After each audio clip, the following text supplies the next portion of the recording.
This is just so far up my street, I can't tell you. These are so exciting. I would have thought that this is something that is going to take months to get ready, not purely to build them, but also to figure out how, with each of the animals that you look at, you fool them into believing that they're real. Well, it's more than months, it's years. Yeah, really? The Spy in the Wild took 3 years to film, and but not only to film, but to try and create the ideas and things, because filming natural history and animals is hard enough at the best of times. But when you're actually placing these spy creatures in there, which are so incredibly complicated, it takes us an absolute age to get them perfect, because each one of these has been individually made, each one has been punched with its own fur, and it's a painstaking process to get them just right. Well, the meerkat, because they are such communal creatures, community is so vital to them, and also scent is important as well. Absolutely, no, scent is very important. We work closely with the scientists, and we were warned that meerkats can be tricky animals. They don't take kindly to strangers. So the scientists recommended we anointed the meerkat with poo from the group that we were going to film, and ended up babysitting. Oh, really? Was given babysitting duties by the group. Bless, that's quite good. It must be quite nerve-wracking then if you painstakingly build these robots and it takes years, and like you said, to film this, to actually unleash them into the wild for the first time.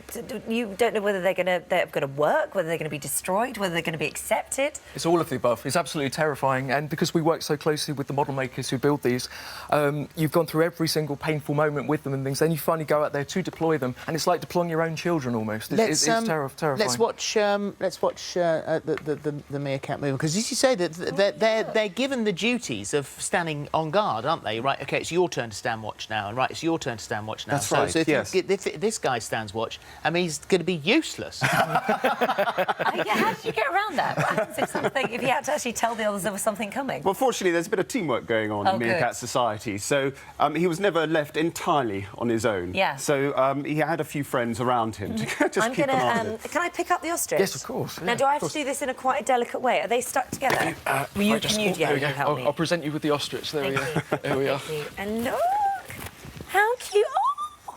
So what were you hoping with this one? What were you hoping to discover? Ostriches are amazing, especially the males. They're very much modern fathers, because the males look after the children. The mother goes out and she feeds and she brings bits back, but it's the male who often stays at home. I'm going to pop him down. Let's go look at the sloth over there.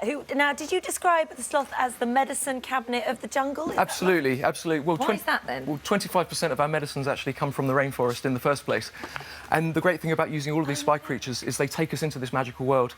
And the sloth, as you say, is a great example, because he lives in a tree called the cecropia tree, and the cecropia has been shown to cure such things as diabetes.